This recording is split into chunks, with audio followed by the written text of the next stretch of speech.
Fala, minha gente, como é que vocês estão? Tudo jóia? Seja bem-vinda, seja bem-vindo. Vamos embora dar continuidade aos nossos estudos. Vocês já estão vendo aí o título da aula.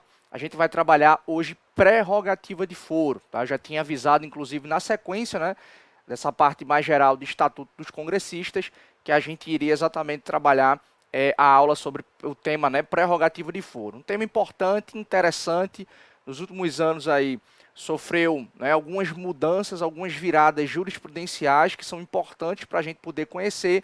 Eu quero que você fique muito atento, faça as anotações, deixe as ideias organizadas, porque nessa aula aqui a gente vai trabalhar muitas decisões do Supremo Tribunal Federal, casos concretos, súmula vinculante, súmula comum. A gente tem temas importantes dentro da lógica aqui da prerrogativa de foro, tá certo? Então eu já vou colocar na telinha de vocês aí o dispositivo que fundamenta, né, o nosso ponto de partida aqui dessa nossa conversa de hoje. Vocês estão vendo aí, né, artigo 53, parágrafo 1º, ele está exatamente dentro desse tópico maior aqui, que diz respeito ao Estatuto dos Congressistas, tá?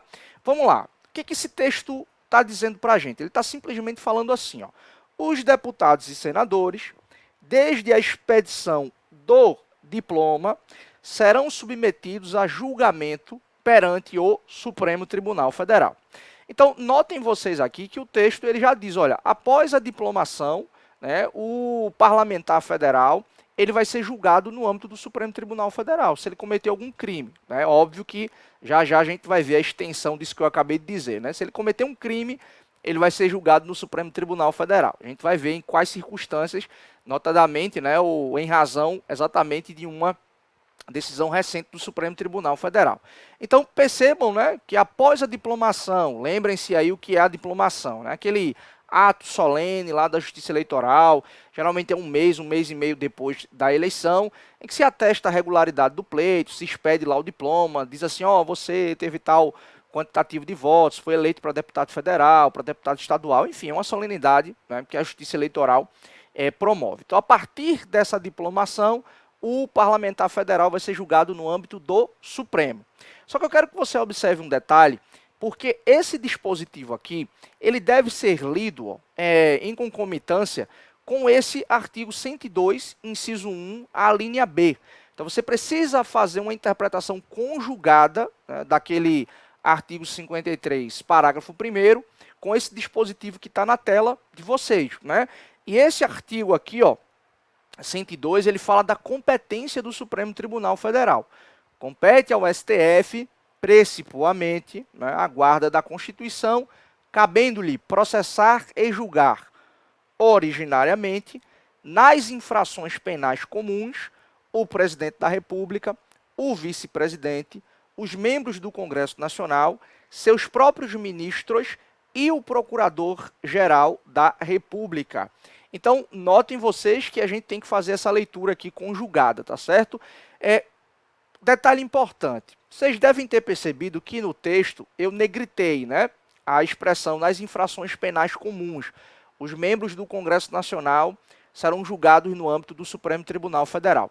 Há um ponto aqui que é extremamente importante para a gente poder observar. E eu vou voltar na telinha que essa informação ela é importante. Né? A gente precisa identificar, ó, o alcance da expressão infrações penais aqui comuns, certo? Muito cuidado que a gente precisa identificar o alcance dessa expressão. Por quê? Porque quando a gente está falando aqui infrações penais comuns, né, obviamente nós estamos nos referindo, né, a crimes propriamente, né, nós estamos nos referindo aqui a contravenções, ok? Então, crimes e contravenções aqui estão naturalmente alcançados por essa expressão. E crimes, ó, aqueles previstos no Código Penal, aqueles previstos, inclusive, ó, na legislação, né, legislação extravagante. Né? Então, ó, essa é a extensão do conceito de infrações penais comuns. E, obviamente, que isso aqui alcança também um crime eleitoral, por exemplo. Né? Por isso que tem aí, genericamente falando, legislação extravagante. Porque o crime não é só aquele previsto no Código Penal. Né? Alguma legislação extravagante e a lei eleitoral também pode estabelecer esse tipo de crime, tá? E as contravenções também são alcançadas aqui por essa prerrogativa de foro. O que significa dizer o seguinte, pessoal, e essa informação é importante, tá? A prerrogativa de foro, ela não alcança ações de natureza civil, ok? Esse ponto ele é muito importante, porque, sei lá, imagina, um deputado federal, um senador, celebrou um contrato e está sendo discutido ali o objeto daquele contrato, o cumprimento e etc. Se há alguém que celebrou o contrato com um parlamentar, né, for processá-lo, não vai processar no Supremo Tribunal Federal, porque aquilo dali, né, não está alcançado pela prerrogativa de foro, que diz respeito aqui, né, a crimes propriamente, tá? Há exemplos aí no parlamento, deputados e senadores que são processados, por exemplo, em razão de pensões alimentícias. Isso, obviamente, é julgado lá no primeiro grau, no juízo de família competente, né? A prerrogativa de foro aqui, ela é de natureza penal, ela não alcança ações que versam aqui sobre a temática civil, tá certo? Esse é um ponto aqui importante. Vejam que eu já acelerei, já trouxe aqui alguns pontos, né, para a gente poder iniciar a interpretação sobre a prerrogativa de foro, mas eu quero que você observe aí na tela um conceito, né, da prerrogativa de foro, que eu trouxe inclusive desse texto aí do João Trindade e do Lima, né? Eu vou deixar inclusive aqui você está vendo o vídeo, está aqui na descrição, né, o link já para você ir para esse estudo, é um estudo bem bacana, lá de 2017, né, um texto bem, assim que foi publicado, foi bem bacana, estava ali no auge de discussões sobre restrição ou não de prerrogativa de foro, né? Afinal de contas a gente tem muitas autoridades no Brasil, e já já eu mostro aqui algumas informações sobre isso, mas eu quero só que você observe, porque aqui tem um conceito, né, um conceito simples, objetivo, do que é a prerrogativa de foro, né?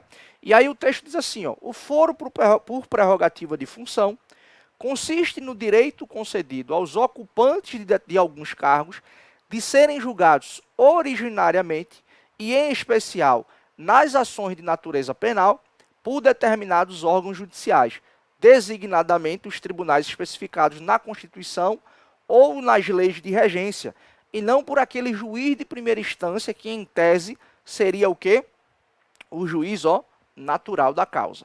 Esse texto é muito bom, é um estudo, né, que foi publicado lá pelo Senado, está aqui na descrição, né, da aula, se você puder e tiver curiosidade aí, dê uma olhadinha nesse texto, que ele é muito, mas muito interessante, esse estudo que foi feito aí pelo Senado. Então vocês notaram, né, a prerrogativa de foro, ela oferece exatamente, né, essa mudança, digamos assim, de instância de julgamento. Se eu, na condição de cidadão comum, se eu cometer um crime, eu vou ser julgado por um juiz lá da comarca de onde eu cometi aquele crime, portanto, no primeiro grau. Quem tem prerrogativa de foro vai ter um tribunal, né, previamente designado, portanto, sem violação aqui ao juízo natural ou aquele princípio, né, de vedação à formação do tribunal de exceção, mas a prerrogativa de foro ela já diz previamente, né? Se você cometer tal crime, você vai ser julgado naquele, né, no tal ou qual tribunal. Então, a prerrogativa de foro, ela permite exatamente essa mudança aqui. Um ponto importante que vocês devem ter notado, né, e eu vou voltar na telinha para vocês observarem, é o que o texto está falando. Quando é que o deputado ou o senador passa a fazer jus a essa prerrogativa de foro, né? A partir da expedição do diploma. E até quando ele faz jus a essa prerrogativa de foro? Naturalmente, enquanto ele estiver no mandato.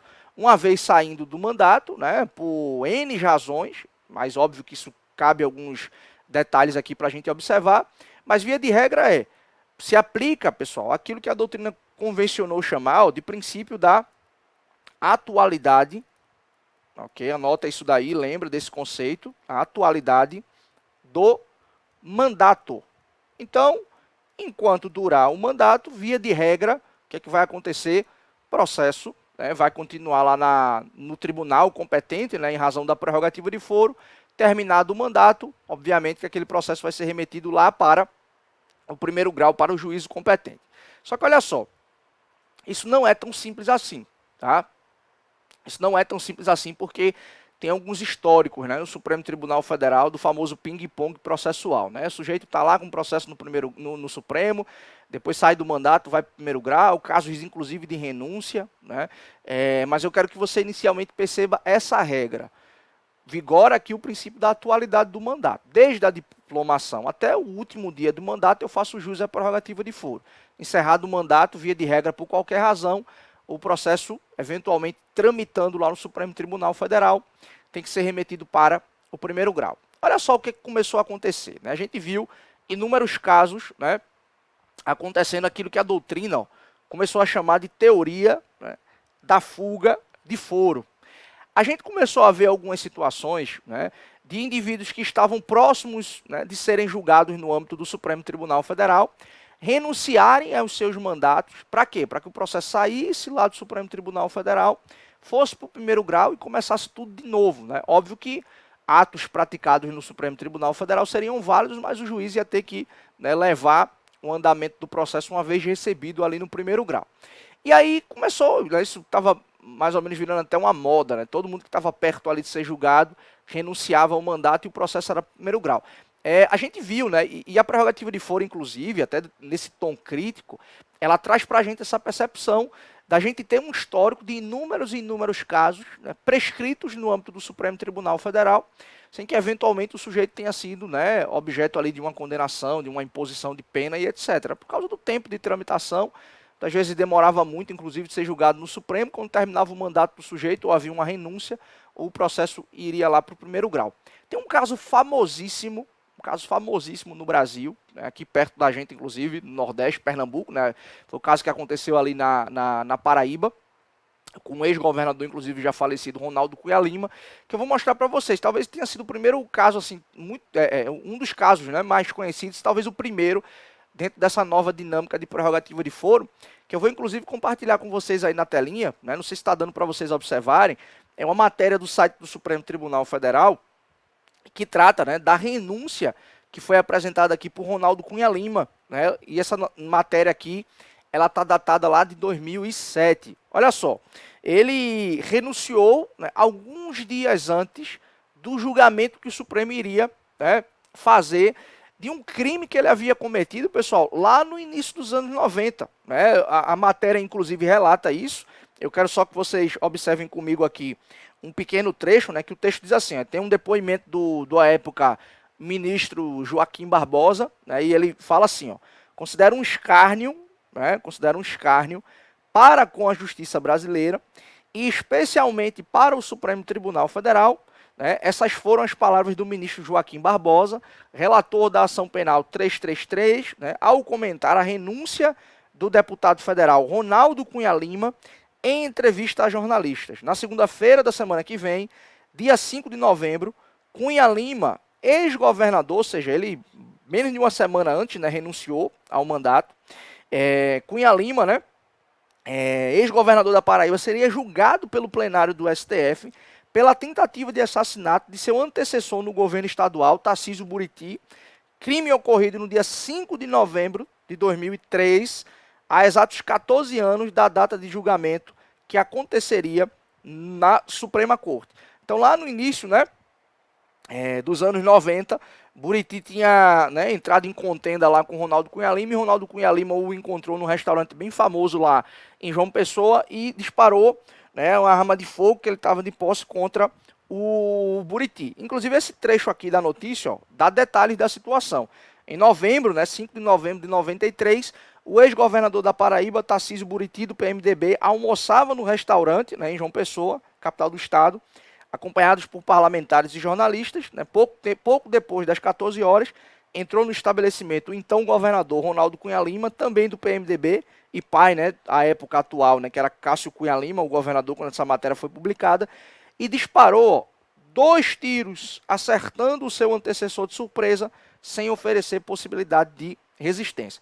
Então, o processo aqui de Ronaldo Cunha Lima foi para lá, foi para cá, né? Tem um detalhe, inclusive, que com o foro competente para julgar governador é o STJ, né? E nessa época, antes também de um outro posicionamento importante do STF, para processar o governador, a Assembleia Legislativa tinha que autorizar.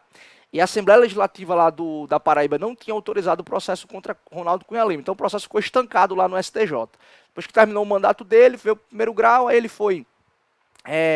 o foro dele passou a ser o Supremo, porque ele foi diplomado de deputado federal. À época também precisava de autorização, né, da respectiva casa para que se iniciasse um processo contra o parlamentar. a casa também não autorizou. E aí, depois de um tempo, quando o processo se iniciou, né, depois de algumas mudanças constitucionais, perto do julgamento, Ronaldo Cunha Lima foi e apresentou a sua renúncia. Ó, o processo foi lá para o primeiro grau. Resumindo a história, porque há muitos detalhes aqui, inclusive detalhes políticos, ele morreu e não foi julgado, né? Ele morreu e não foi julgado. Então, isso era uma tônica de muitos processos, né, porque ficava sempre nesse vai e vem. E aí o que aconteceu? Alguns anos depois, nessa ação penal aqui, ó, 396, né, a famosa ação que julgou Natan Donadon, olha só o que foi aconteceu. Né? Eu quero que você preste atenção, porque a jurisprudência ela começou a modificar, ela começou a ser modificada. Né? Aquela ideia da atualidade do mandato. A prerrogativa de foro vale a partir da diplomação até o encerramento do mandato por qualquer motivo. Né? O fim do mandato natural, a renúncia, a morte, né? Enfim, algo que levasse naturalmente à extinção do mandato faria com que a prerrogativa de foro se encerrasse. E aí, esse caso lá de Ronaldo Cunha Lima gerou algumas repercussões, né? Muitos ministros ficaram incomodados. À época, a sociedade, né, a opinião pública também, né, apontou o dedo, dizendo que aquilo dali também, de fato, era um escárnio contra a prestação jurisdicional. E aí, no caso de Natan Donadon, já alguns anos depois, né, especificamente nessa ação penal que vocês viram aí, a 396, Natan Donadon tentou fazer a mesma coisa. Olha só o que o Supremo fez. Presta muita atenção que eu trouxe um trecho aqui do julgamento. Até dei um print lá no voto, né? Não consegui compartilhar por aqui. Dei um print e coloquei aí no material. Olha só. O que o Supremo pensa da renúncia de mandato? É ato legítimo. Né? Agora, essa renúncia ela não pode se prestar a ser utilizada como subterfúgio para deslocamento de competência constitucionalmente difundida, né? Que não pode naturalmente ser objeto de escolha. Então o sujeito não pode estar escolhendo aqui, tá? Onde é que ele vai ser julgado. E aí, impossibilidade de ser aproveitada como expediente para impedir o julgamento em tempo, a absolvição ou a condenação, e neste caso, a definição de penas. No caso, a renúncia do mandato, né, foi apresentada à Casa Legislativa em 27 de outubro de 2010, na renúncia de Natan Donadon, véspera do julgamento da presente ação penal pelo plenário do STF. Então, pretensões nitidamente incompatíveis com os princípios e as regras constitucionais, porque exclui a aplicação da regra de competência deste Supremo Tribunal. Então, nesse caso de Natan Donadon, o Supremo tentou mudar a sua jurisprudência e dizer, pera lá, a gente está vendo, está muito claro aqui que o pessoal está renunciando o mandato para que não seja julgado. Agora, óbvio, né? É uma tentativa aqui de você compatibilizar as duas questões, porque ao mesmo tempo em que é direito do parlamentar a renúncia, né? O Supremo também pode entender, a depender, isso aqui é muito importante, tá? A depender do estágio do processo, esse ato de renúncia aqui pode configurar uma verdadeira burla à prestação jurisdicional, o que foi com o caso de Ronaldo Cunha Lima, né? Claramente ele tinha essa pretensão, né? Faltando menos de uma semana para o julgamento, ele apresentou a sua renúncia e não teve mais o que fazer, né? No caso de Natan Donadon, o Supremo Tribunal Federal já trouxe um posicionamento diferente. Ele dizia assim, você até pode. Agora, né, para não haver essa esculhambação que está acontecendo aqui, a gente precisa estabelecer um parâmetro até objetivo, porque se você está renunciando e claramente se comprova que é burla a prestação jurisdicional, não tem porquê, né, o processo ser remetido para o primeiro grau se houver essa renúncia próximo do julgamento do STF. Você pode estar com uma pulga atrás da orelha agora perguntando assim, Helder. Então, nesse caso de 2010, o Supremo Tribunal Federal tentou rechaçar essa ideia de renunciar e burlar a prestação jurisdicional da própria corte, né? Mas qual foi o critério que ela utilizou? Existe algum critério objetivo, um critério subjetivo? Como é que a gente deve interpretar essa questão aqui, né? Veja, o Supremo Tribunal Federal passou a utilizar um critério objetivo. Que critério objetivo é esse? Deixa eu colocar na telinha para vocês observarem, tá? Eu trouxe aqui um trecho de um julgado, né? Essa ação penal 706, que ela reflete tranquilamente aqui qual é esse critério objetivo que o Supremo passou a utilizar para admitir ou não uma renúncia, né, quando tiver em tramitação um processo contra um determinado parlamentar. Olha só, a renúncia do parlamentar, após o final da instrução, não acarreta a perda de competência do Supremo Tribunal Federal, superação da jurisprudência anterior. Havendo a renúncia ocorrido anteriormente ao final da instrução, declina-se da competência para o juízo de primeiro grau. Então, deixa eu explicar isso aqui melhor para você entender, tá? Eu ilustrei aqui o caso de Ronaldo Cunha Lima, em que a renúncia acarretou o envio para o primeiro grau do processo, e no caso de Natan Donadon, o Supremo não aceitou a renúncia, quer dizer, ele renunciou ao mandato, né? Não é que o Supremo não tenha aceitado, ele renunciou ao mandato, né? Mas o Supremo Tribunal Federal continuou com a competência para proferir aquele julgamento. O critério que o Supremo passou a utilizar foi exatamente esse que vocês viram nesse julgado. O critério da instrução. O que é a instrução? Né? E a gente deve se valer lá das lições do processo penal. A instrução é exatamente aquela fase do processo em que as provas são produzidas. A perícia, a interrogatório, né, a oitiva de testemunhas. Então, há uma fase no processo judicial, que é a chamada instrução, que ela vai deixar o juiz na cara do gol na hora de julgar. Então, na hora de proferir o julgamento, o que é que o juiz vai fazer? Ele vai se basear nas provas que foram produzidas nos autos.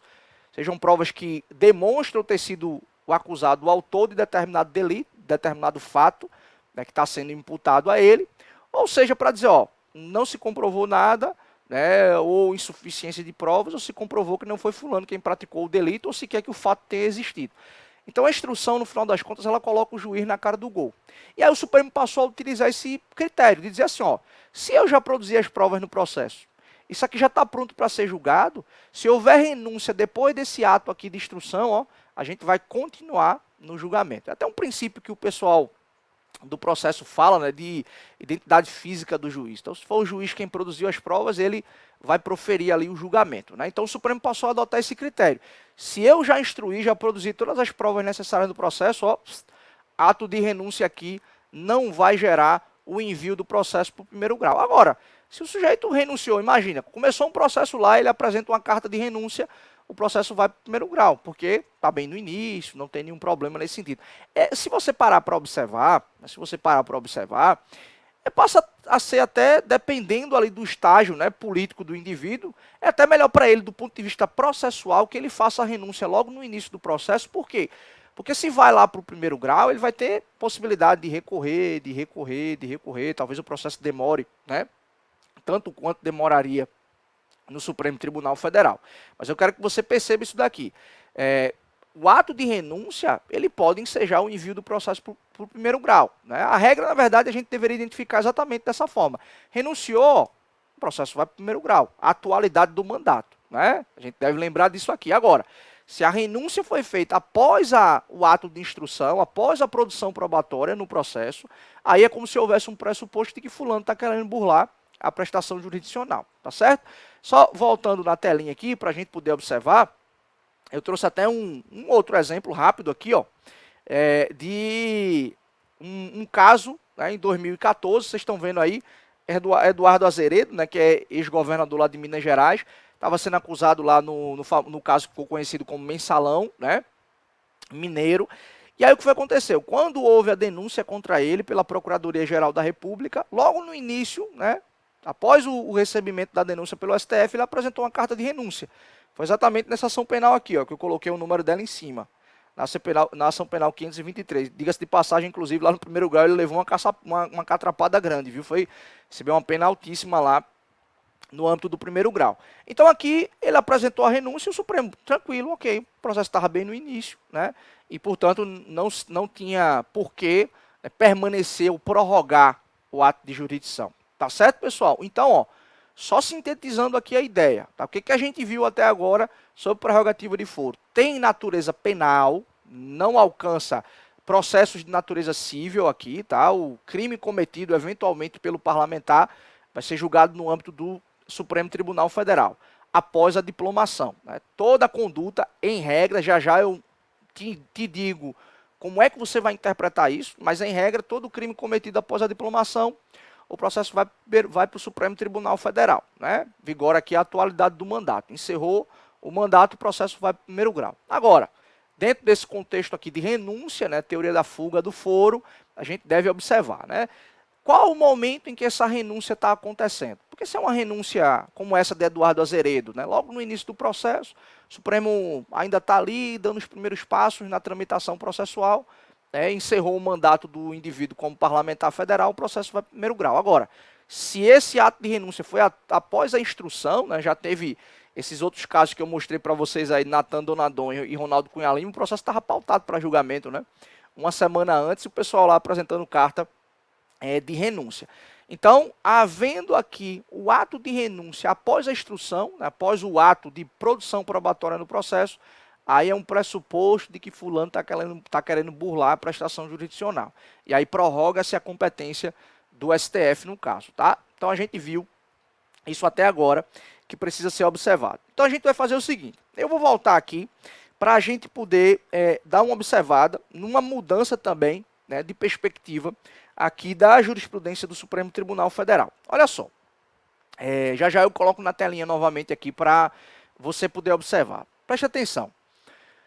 Durante muito tempo, aconteceu isso que a gente viu aqui com Ronaldo Cunha Lima, né? O famoso ping-pong processual. Então, o processo ficava, né, flutuando aí de instância. Fulano era governador, depois era deputado, aí renunciava, depois era prefeito e ficava nesse vai e vem, e o processo nunca era julgado. O que é que acontecia com deputados e senadores, né, após a diplomação e que tinham processos contra si de antes do ato de diplomação, né? Havia exatamente o quê? O deslocamento daquele foro, onde o processo estivesse, né? O processo ia para o Supremo Tribunal Federal. Então, o ato de diplomação do parlamentar, ele gerava esses dois efeitos. Quais? O primeiro, né? A partir daqui, qualquer crime que eu cometer vai ser julgado no Supremo Tribunal Federal, e os processos que eu tinha anteriormente em meu ato de diplomação também eram o quê? Arrastados para o STF. E aí começou a se identificar, né, esses problemas na prestação jurisdicional, a demora nos processos, né, e muita gente se utilizando desses subterfúgios aqui para tentar de alguma forma impedir a prestação jurisdicional. O que foi que aconteceu? Muita gente começou a discutir, né, uma interpretação mais restritiva.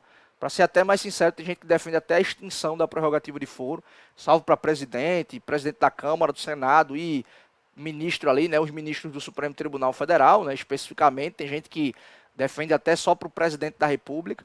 Mas dentro desse debate, né, de extinção da prerrogativa de foro, isso deveria ser feito, né, isso só pode ser feito mediante uma proposta de emenda à Constituição.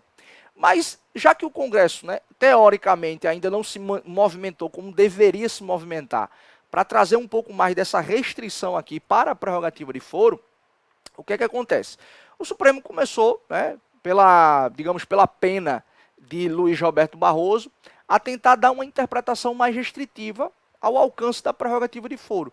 E com um raciocínio muito simples, olha só, se a gente está falando desde o início que a prerrogativa de foro ela é uma prerrogativa, as imunidades como um todo, né? A prerrogativa de foro, a imunidade material, a imunidade formal, aquilo que integra, né, o Estatuto dos Congressistas, é para protegê-lo, para lhe dar independência e autonomia no exercício da sua função.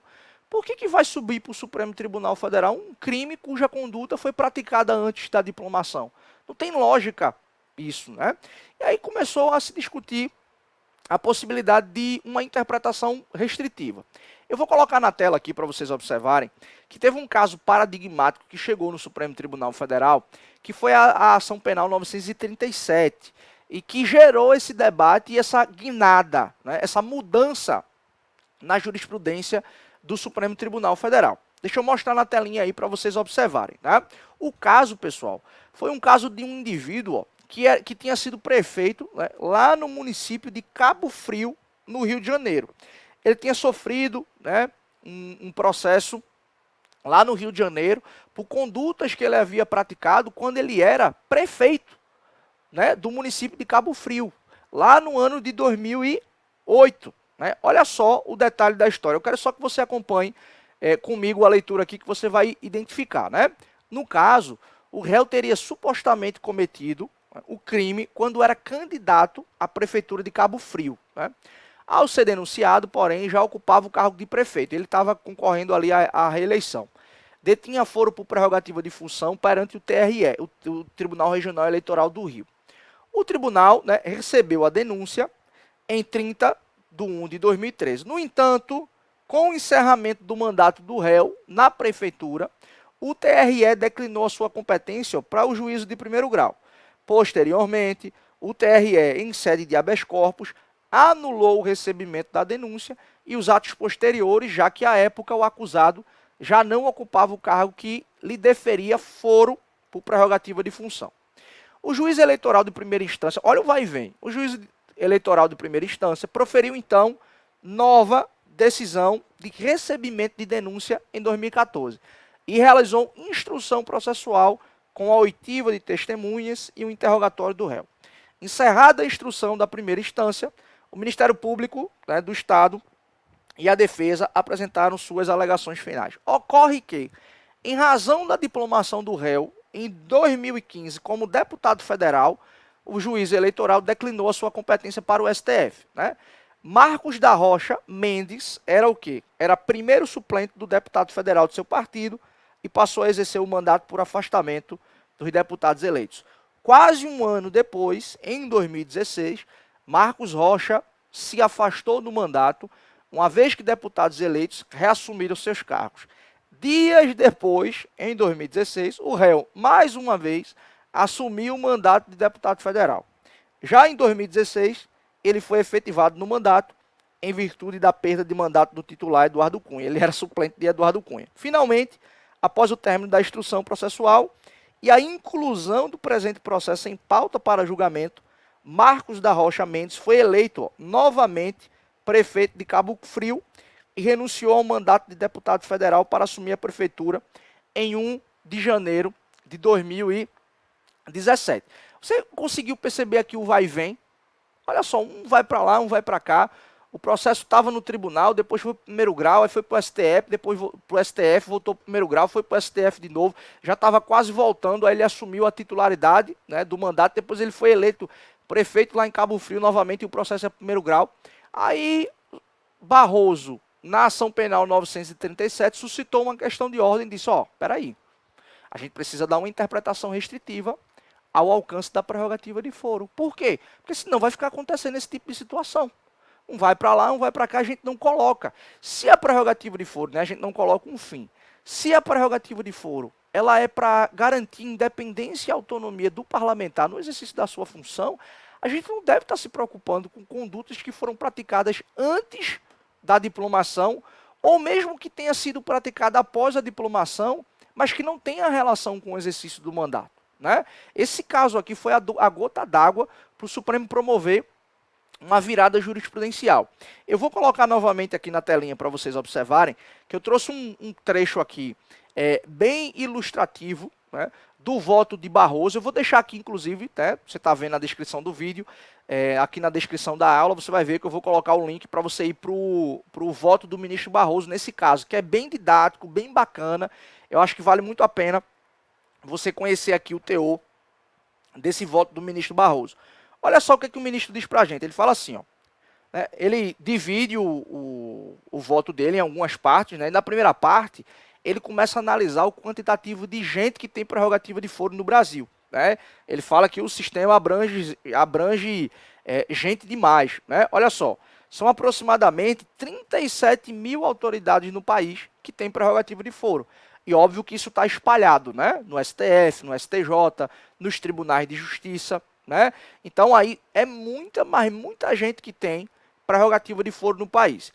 E aí qual foi a proposta? Né? Nessa ação penal 937, e à luz desse caso aqui do prefeito de Cabo Frio, o que foi que o Supremo Tribunal Federal fixou de entendimento? Presta muita atenção aqui no que eu estou falando para você entender o caso, tá?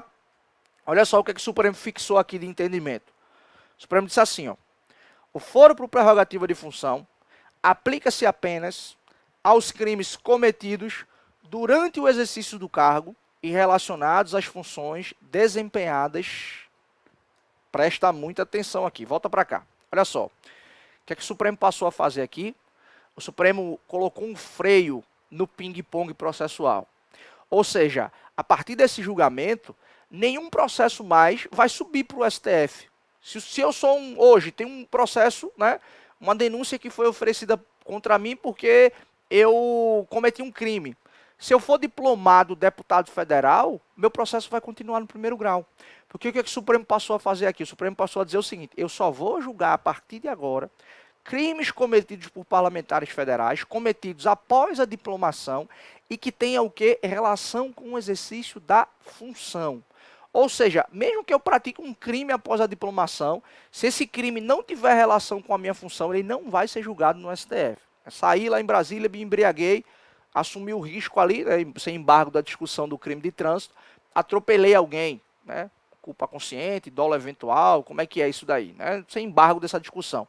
Mas cometi um crime que não tem qualquer relação com o exercício da minha função. Isso não vai ser julgado no STF.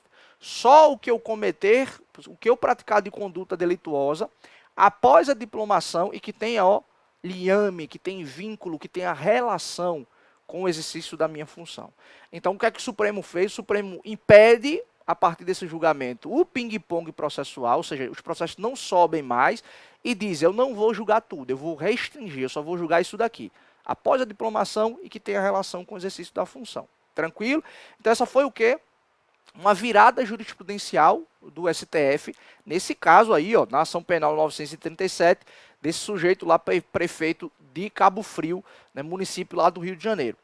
Aí você pode estar se perguntando, Helder, e no meio desse julgamento aí, muito provavelmente existiam muitos processos no STF que tinham subido, né, em razão de diplomação, e muitos processos também de crimes praticados por parlamentares, mas que não estavam necessariamente ligados ao exercício do mandato, né?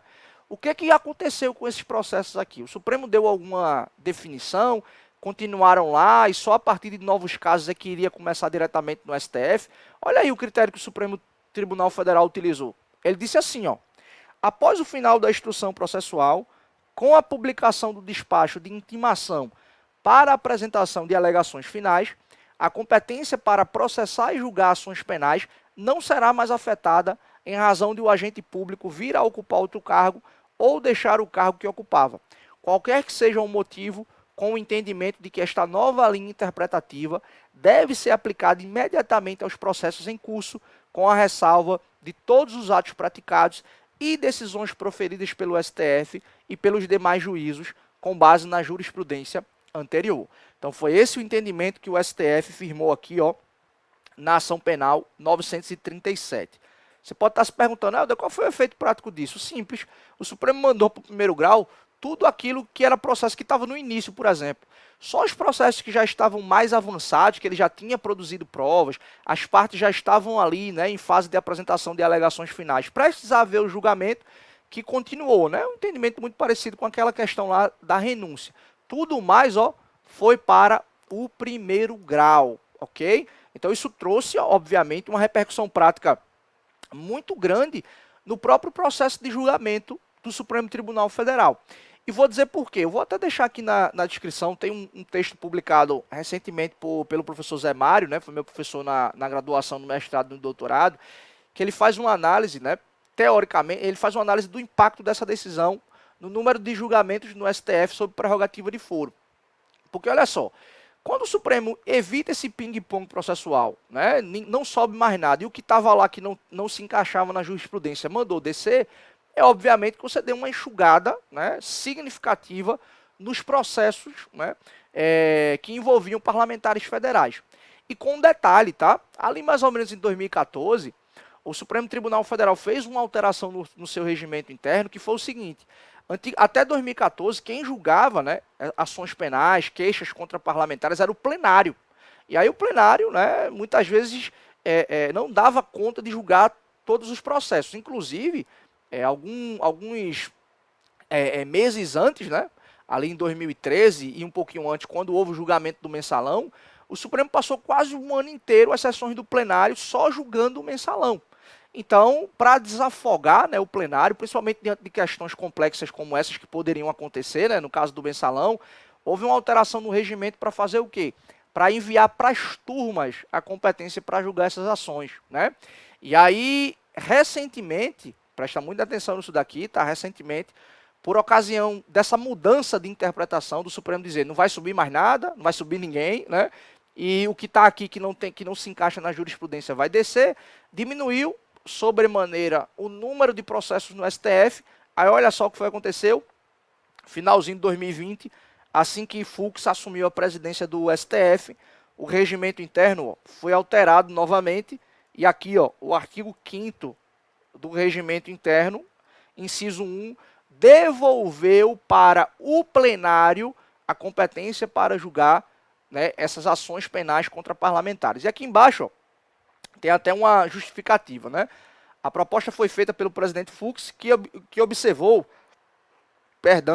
uma queda vertiginosa da quantidade, ó, de ações penais e inquéritos correndo no tribunal em razão, né, da regra da prerrogativa de foro, dia 5/10 de 2020, o STF tinha 166 inquéritos e 29 ações penais contra 15 inquéritos e 89 ações em 2018.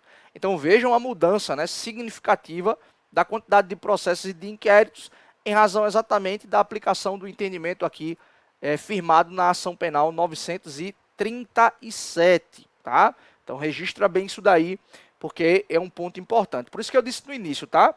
Quando você estiver lendo o artigo 53, parágrafo 1º, que ele vai dizer que após a diplomação, né, deputados e senadores serão julgados no STF, eu vou até voltar na telinha aqui para você observar o dispositivo que a gente falou. Olha só, qual é a interpretação que você tem que dar quando você lê esse dispositivo agora? Quando o texto diz assim, ó, os deputados e senadores, desde a expedição do diploma, serão submetidos a julgamento perante o STF, você vai ter que fazer a leitura desse dispositivo a partir do entendimento firmado pelo STF na ação penal 937. Só vai ser julgado na corte crimes cometidos após a diplomação e que tenha relação com o exercício da função, tá certo? Tudo que esteja fora aqui desse entendimento do Supremo Tribunal Federal, literalmente estará aqui fora da sua competência, tá certo? Então, informação importante aqui também para vocês observarem. E aí, vejam, outra discussão importante, tá? Se você tiver com dúvida aí, lança a pergunta aqui nos comentários, ou volta o vídeo um pouquinho para que você consiga esclarecer eventualmente algo que não tenha ficado claro. Mas a pergunta importante aqui que precisa ser feita nesse momento é a seguinte: e os deputados estaduais? Tem ou não tem prerrogativa de foro? Né? Eu quero que você tome muito cuidado também, tá? Porque aqui houve uma mudança de jurisprudência do Supremo Tribunal Federal. Isso traz repercussões práticas até agora. A gente está início de novembro, até agora, final de setembro, início de outubro, o Supremo estava soltando decisões aí sobre prerrogativa de foro, né, a nível estadual. Olha só, quando a gente faz essa pergunta, e o deputado estadual, ele tem prerrogativa de foro? Antes de responder a essa pergunta, a gente precisa dar uma olhada, né, no que a Constituição fala, a Constituição Federal, sobre a competência da Justiça Estadual. Diferentemente do artigo 109, que trata da competência da Justiça Federal, do artigo 114, que trata de competência da Justiça do Trabalho, quanto à Justiça Estadual, né, que tem aí uma espécie de competência residual, a Constituição não foi tão clara assim. É por isso que existe esse dispositivo. Ó. O texto fala: os estados organizarão sua justiça observados os princípios estabelecidos nesta Constituição. Parágrafo 1º. A competência dos tribunais será definida na Constituição do Estado, sendo a lei de organização judiciária de iniciativa do Tribunal de Justiça. Então veja, quando esse dispositivo, né, era interpretado até bem pouco tempo pelo STF, o que a Corte entendia?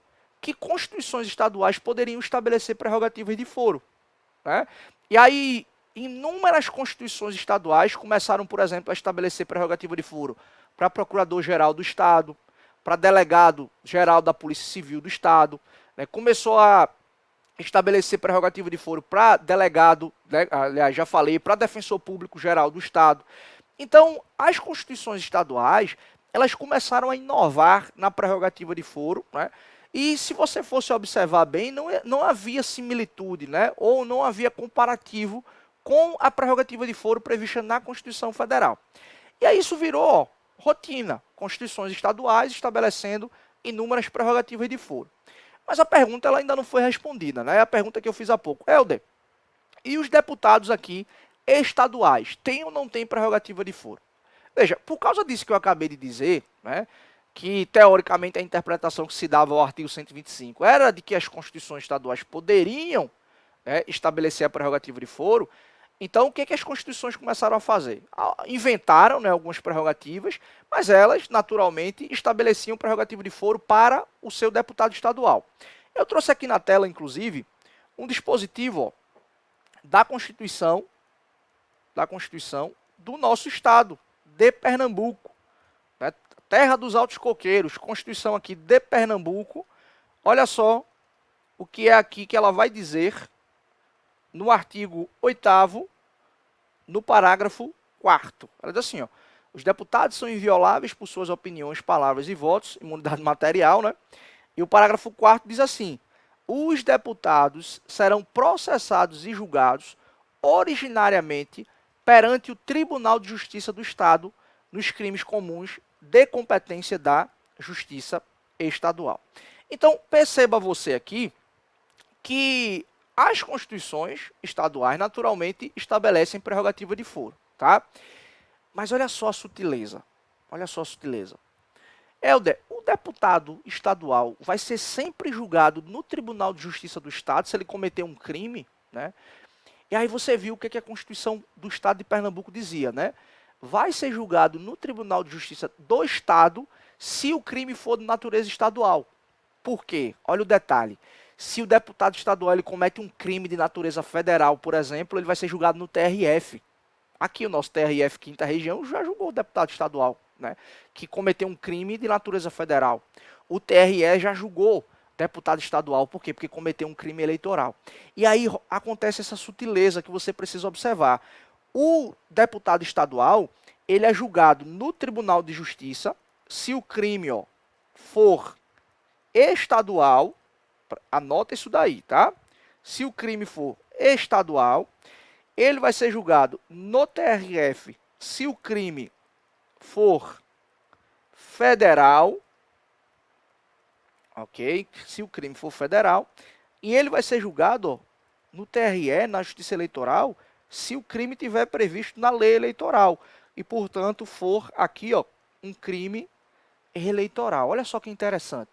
Então, sim, o deputado estadual ele tem prerrogativa de foro, é a Constituição Estadual quem estabelece isso, mas a gente precisa observar esse detalhe. TJ do Estado, se for crime estadual, TRF, se for crime federal, e TRE, se for um crime de natureza eleitoral. Tranquilo? Eu trouxe até um precedente recente aqui, ó, do nosso TRF, inclusive, aplicando, né, esse entendimento de que podem naturalmente julgar deputados estaduais quando o crime aqui for de natureza o quê? Federal, tá? Vocês estão vendo aí esse julgado, eu não vou ler, porque essa ementa, né? Apesar de ser uma ementa, ela tem. A gente vai gastar um tempo aqui. Se você quiser dar uma pausada aí no texto, né? Dá uma pausada no vídeo que você vai ler exatamente esse enunciado, tá? Então você vai ver aí que é exatamente o TRF falando do julgamento de uma conduta praticada por um então deputado, enfim. Isso aqui se aplica exatamente o que eu disse, tá? Deputado estadual tem prerrogativa de foro? Tem. Ele é julgado no TJ, no TRF ou no TRE, a depender do seu crime. Tranquilo? Vejam, mas a pergunta, teoricamente, ela não está ainda respondida, né? Porque eu acabei de dizer, teoricamente, né, a Constituição do Estado, a interpretação que se dava era que ela poderia estabelecer prerrogativa de foro à vontade. No caso do deputado estadual, isso está tranquilo, tá? Tem prerrogativa de foro, inclusive por força do artigo 27, parágrafo 1º, que diz lá que vai ser aplicado para os deputados estaduais as questões relacionadas à inviolabilidade, à imunidade, prerrogativa, que são aplicadas a deputados federais e senadores. Ou seja, vai ter prerrogativa de foro, vai ter imunidade material, vai ter imunidade formal, tá? O deputado estadual. Então, é uma espécie de prerrogativa de foro por simetria. A Constituição não fala diretamente da prerrogativa de foro do deputado estadual, mas ela diz que vai ser aplicado ao deputado estadual as mesmas prerrogativas do federal e do senador. Portanto, ele vai ter prerrogativa de foro e quem vai dizer isso é a Constituição aqui do Estado, tá? Mas ainda assim eu quero só chamar a atenção para não ficar muito confuso o que eu acabei de dizer para vocês, tá? Olha só esse precedente recente, ó, final de agosto do Supremo Tribunal Federal. Agora de 2021, foi publicado aqui no informativo 1026. É inconstitucional norma de Constituição Estadual que estende o foro por prerrogativa de função a autoridades não contempladas pela Constituição Federal de forma expressa ou por simetria. Aí aqui entra a questão do deputado estadual, tá? Por simetria, quem é que pode ter prerrogativa de foro dada pela Constituição Estadual? O deputado, né, estadual. Lembrando que isso aqui se aplica, né, ao deputado distrital também, tá, pessoal? Deputado estadual. Aí, ó, nesse precedente, o STF diz que o vice-governador também pode ter prerrogativa de foro. Afinal de contas, o vice-presidente tem, né, prerrogativa de foro. Então, ó, vice-governador. Aqui tem também, ó, os secretários. Afinal de contas, os ministros também têm prerrogativa de foro, secretários ali estaduais, e também, ó, comandantes, né, militares, ou seja, o comandante da Polícia Militar e do Bombeiro Militar. Comandantes aqui, ó, militares, ok? Então, essas autoridades aqui, elas podem ter a prerrogativa de foro dada pela Constituição Estadual, porque por simetria, né, a Constituição permite que a estadual faça isso. Agora, não pode, né, ter prerrogativa de foro. Só a título ilustrativo aqui, tá? Não. Deixa eu apagar só para escrever correto aqui. Opa. Não pode, tá? Não pode ter prerrogativa no âmbito da Constituição do Estado. Delegado geral, o defensor também, defensor público geral, tá? O procurador do Estado, o procurador-geral do Estado. Por quê? Porque essas autoridades não têm simetria com a Constituição Federal, ok? Poxa, Helder, deu uma bugada na minha cabeça agora, eu não entendi, a gente já está quase 1 hora de aula e tu chegou nessa parte de Constituição Estadual, deu uma bugada na minha cabeça. Vamos recapitular aqui, tá? Volta na tela só para você entender. O que é que acontecia aqui? Antigamente, o Supremo olhava esse artigo 125 e dizia assim: as constituições estaduais podem estabelecer a prerrogativa de foro que ela quiser, porque cabe à Constituição do Estado estabelecer essa competência, né? E a lei de organização judiciária é quem vai estabelecer a competência do Estado. E aí virou bagunça, né? O Supremo, revendo a sua jurisprudência, passou a dizer o seguinte, que existem competências ou prerrogativas de foro que são impostas pela Constituição ou por simetria ou porque expressamente ela diz, né? Por exemplo, a Constituição diz que o governador vai ser julgado no STJ. Então, a Constituição do Estado ela pode ir lá e replicar, dizer, olha, a competência será do STJ para julgar o governador. Não está fazendo nada mais, nada menos do que replicar aquilo que está expresso na Constituição Federal. Mas existem algumas autoridades que a Constituição ela silencia, mas por força de simetria, há sim a possibilidade da Constituição do Estado estabelecer a prerrogativa de foro. E no caso aqui da gente, especificamente o deputado estadual, a gente vai observar, ó, o artigo 27, o parágrafo 1º da Constituição Federal. Ok? Mas para acabar com essa bagunça, com essa extensão desgovernada de prerrogativa de foro, o Supremo passou a dizer que, salvo essas autoridades aqui que estão do lado esquerdo de vocês, né, o deputado estadual, o vice-governador, secretários e comandantes militares, ninguém mais pode ter prerrogativa de foro, né, para além daquilo que a Constituição já diz expressamente, a Constituição Federal. Ok? E aí, era exatamente essa discussão sobre o deputado estadual. Mas ainda tem uma coisa, porque provavelmente você estudando, você deve ter se deparado aqui, ó, com essa súmula vinculante de número 46, que diz assim, ó, a competência constitucional do Tribunal do Júri prevalece sobre o foro por prerrogativa de função estabelecido exclusivamente pela Constituição Estadual. Estabelecido aqui exclusivamente pela Constituição Estadual. Presta muita atenção no que eu vou dizer, tá? Considero que esta súmula está, ó, desatualizada em razão dos últimos julgamentos do Supremo Tribunal Federal sobre prerrogativa de foro. E vou explicar isso daqui. Por que eu considero que essa súmula vinculante 46 está desatualizada? Vou contar um caso prático para você, que é o seguinte. Imagine a seguinte situação. A Constituição do Estado diz que o vereador, se cometer um crime, vai ser julgado no Tribunal de Justiça do Estado, ok? A gente viu que pelos posicionamentos recentes, o Supremo Tribunal Federal diz, que essa autoridade não está contemplada, né? Ou seja, o vereador não pode ter prerrogativa de foro. Aí a Constituição do Estado lá estabelecia. Aí gerava uma discussão, né? O vereador foi lá e matou alguém, crime doloso contra a vida. Ele vai ser julgado no TJ, porque a Constituição do Estado estabelece, ou ele vai ser julgado aqui no Tribunal do Júri. Aí eu vou fazer uma outra pergunta. E o deputado estadual? Se ele comete um crime doloso contra a vida, ele é julgado no Tribunal do Júri ou ele vai ser julgado no Tribunal de Justiça? Aí é onde entra o detalhe da súmula vinculante. Porque a súmula vinculante, ela diz assim, a competência do júri prevalece sobre o foro por prerrogativa de função estabelecido exclusivamente pela Constituição do Estado. Então, essa súmula, pessoal, que é decorrência, inclusive, de uma outra súmula, salvo melhor juízo a 722, mas essa é a súmula vinculante 46, né, a transformação, ela foi criada com um posicionamento anterior do STF que permitia, em tese, de modo desgovernado, a criação de prerrogativa de foro na Constituição do Estado. E aí o Supremo dizia o seguinte, se a prerrogativa estiver só na Constituição do Estado, vai prevalecer o Tribunal do Júri. Por isso que se fosse o vereador, ele ia ser julgado pelo Tribunal do Júri.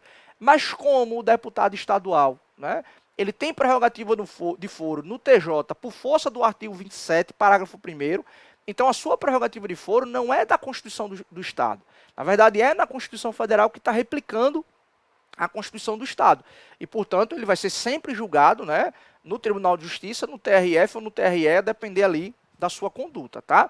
Então, como eu estava dizendo, eu considero essa súmula desatualizada porque o Supremo mudou, o Supremo passou a restringir ainda mais a prerrogativa de foro prevista exclusivamente na Constituição do Estado. Na verdade, o Supremo passou a dizer que isso não é mais possível, né? Ou a Constituição do Estado estabelece uma prerrogativa de foro porque a Constituição Federal determina, ou expressamente, ou por força de princípio da simetria. Deu para entender? Isso é uma boa questão de prova, né? O deputado estadual assassinou alguém e assim sucessivamente, né? Qual é o foro competente para julgar esse crime, considerando que o Tribunal do Júri tem competência para julgar os crimes dolosos contra a vida? Isso daria uma boa discussão, né? Mas presta muita atenção, tá? Escrevi aqui na telinha de vocês que eu acho que essa súmula está desatualizada exatamente por conta desses últimos precedentes aqui do Supremo Tribunal Federal, tá? E aí, pessoal, uma última pergunta que sempre aparece também, tá? Sempre aparece. Ô, Helder, imagina que houve uma investigação que identificou uma quadrilha. E aí nessa quadrilha tem deputado estadual, tem deputado federal, tem senador, tem empresário, tem gente que não tem prerrogativa de foro. Como é que fica esse julgamento? O que vai acontecer? Quem é que vai julgar quem aqui? Presta muita atenção no que eu vou dizer, tá? Regra geral, quando há corréus em que alguns têm prerrogativa de foro e outros não têm, a regra é o quê? Fatiamento do processo, ok? Então, cada um vai para o seu foro competente. Agora, se houver algum tipo de dificuldade para o processo, esse eventual desmembramento, por exemplo, vai atrasar a produção de provas, vai trazer um pouco mais de lentidão, vai dificultar a investigação, vai dificultar a produção de provas ou algo nesse sentido, aí a regra é que tudo seja arrastado para a prerrogativa de foro maior, que no caso seria o Supremo Tribunal Federal. Então, um crime cometido por mim, que sou cidadão, juntamente com um deputado federal e um senador. Eu sou julgado no primeiro grau, deputado e senador serão julgados no STF, se obviamente o crime tiver sido cometido após a diplomação e que tenha relação, né? Imagina que eles se valeram do cargo, né, para obter vantagens indevidas. Então, tem relação com o exercício do mandato, né? Então, eles serão julgados no STF ou no juízo de primeiro grau. Agora, se tem muita gente, se o desmembramento vai trazer qualquer dificuldade para o processo, vai tudo para o STF. Isso aconteceu, inclusive, no mensalão, tá? Houve muita discussão nesse sentido lá na ação penal 470. E aí eu trouxe, inclusive, uma súmula do STF, a súmula 704, que foi esse entendimento, inclusive, replicado em vários outros casos aqui que eu trouxe para vocês aí embaixo, tá? Olha o que a súmula diz. Não viola as garantias do juiz natural, da ampla defesa e do devido processo legal, a atração por continência ou conexão do processo do corréu ao foro por prerrogativa de função de um dos denunciados, transformando em miúdos aqui, tá? não há nenhuma violação a devido processo legal, a contraditório, a ampla defesa, porque isso aqui já está, né, previamente estabelecido. Então a regra é o desmembramento. Se trouxer qualquer tipo de dificuldade para o andamento processual, para a marcha processual, vai fazer o quê? Vai ser atraído lá para o foro competente, que no caso é o próprio Supremo Tribunal Federal. Tranquilo? Muita informação, né? Muita coisa que a gente viu. 1 hora, estou vendo aqui, de aula. A gente passeou por muitos casos, por entendimentos recentes do Supremo Tribunal Federal, e que vale a pena a gente destacar. Uma última informação só para a gente poder fechar isso, tá? Ô Helder, aquela ação penal 937 que você falou, que restringiu o alcance da prerrogativa de foro, dizendo que o STF só vai julgar crimes cometidos após a diplomação e que tenha relação com o exercício da função. Aquilo se aplica para deputado estadual. Então o TJ, o TRF, o TRE só vai julgar o crime cometido após a diplomação e que tenha relação com o exercício da função. Como é que fica essa questão aí? Olha só. O Supremo não enfrentou isso na ação penal 937, tá? O Supremo não enfrentou isso. Inclusive tem uma proposta de súmula vinculante, né? Essa proposta foi até feita por Toffoli, para que na súmula vinculante se deixe isso claro, que esse entendimento também se aplica para os parlamentares estaduais. O que acontece é o seguinte, por força do artigo 27, parágrafo 1º, né, eu acabei de falar para vocês, os parlamentares estaduais têm as mesmas prerrogativas, o que acontece? Os tribunais estaduais, né, e os TRFs e os TREs têm aplicado esse entendimento também. Mas veja que não é vinculante a decisão do STF. O STF não disse, olha, obrigatoriamente tem que ser aplicado esse entendimento para deputados estaduais. O que aconteceu foi que os tribunais começaram a aplicar. Inclusive, aquele precedente que eu citei para vocês há pouco, lá do nosso TRF, que eu disse, se você quiser, pausa o vídeo. Se você ler a ementa, você vai ver que é um caso discutindo exatamente, né, se o TRF tinha ou não competência, porque a conduta tinha sido praticada, né, mais ou menos ali antes do sujeito se tornar deputado. E aí havia essa discussão de atualidade do mandato também. Então, embora o Supremo não tenha dito isso diretamente na ação penal 937, isso acabou sendo, né, vem sendo aplicado pelos tribunais locais, inclusive vem sendo aplicado para outras autoridades. O STJ está aplicando isso também, né, para outras autoridades, para ministros de Estado. Né, e esse é um entendimento que, embora tenha sido firmado na análise de um caso envolvendo deputado federal e, portanto, seria aplicado aqui ao deputado federal e ao senador, esse entendimento acabou, né, repercutindo nos demais tribunais e em várias outras autoridades que possuem aí prerrogativa de foro. Tranquilo?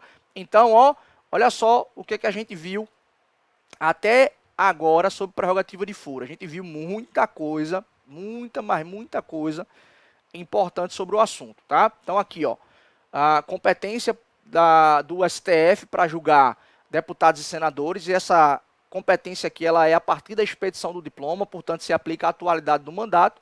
Enquanto durar o mandato, haverá prerrogativa de foro. Extinto ali o mandato, por alguma razão, via de regra, o processo vai para o primeiro grau. Óbvio que isso daqui a gente tem que ler com esse detalhe da ação penal 937, né? Isso aqui é um conceito de prerrogativa de foro. A gente viu também o artigo 102, que estabelece competência do STF, né, o alcance da expressão infrações penais comuns, que a gente viu que envolve crimes e contravenções, e crimes previstos no Código Penal, na legislação extravagante, né, na lei eleitoral, por exemplo, né, a gente viu isso. Vimos a questão da teoria da fuga de foro, ou seja, o ato de renúncia antes do julgamento, né, qual é a repercussão prática disso daqui? E aí a gente viu que depende do momento em que há essa renúncia, né? Porque se o processo já foi instruído, está maduro, está pronto para o julgamento, se prorrogará a competência do STF, mesmo após a renúncia do respectivo mandato, né? Aí eu trouxe o caso de Ronaldo Cunha Lima, Natan Donadon, ação penal 396, e o caso aí de Eduardo Azeredo também, que renunciou logo no início do processo, e a demanda dele foi lá para o primeiro grau, né? Vimos aqui o entendimento, o critério objetivo do STF, sobre a teoria da fuga de foro. Vimos aqui a questão, né, o case que o Supremo aplicou o entendimento restritivo sobre a prerrogativa de foro na ação penal 937. Eu trouxe aqui uns trechos do voto do ministro Barroso e aqui a gente avançou observando a aplicação, né, a tese que foi firmada, a alteração que houve no regimento interno, a aplicação disso para deputados estaduais, e aí a gente encerrou a nossa abordagem com a súmula vinculante 46 e com a súmula 704, tá? Eu vou deixar aqui, né, aliás, você já deve ter visto isso, a descrição no vídeo, né, do estudo do João Trindade sobre prerrogativa de foro, do link que vai para o voto do ministro Barroso na ação penal 937 e do texto do professor Zé Mário também, que analisa os impactos, né, dessa interpretação restritiva aqui do STF sobre a prerrogativa de foro. E aí você vai ver lá as conclusões, se isso impactou ou não, né, no tempo de processo, na quantidade de processos, etc., no âmbito do Supremo Tribunal Federal, tá bom? Então espero que você tenha gostado do que nós abordamos aqui sobre a prerrogativa de foro. Próxima aula a gente continua os nossos estudos. Obrigado pela sua companhia, pela sua paciência. Até a próxima, pessoal. Bons estudos. Tchau, tchau.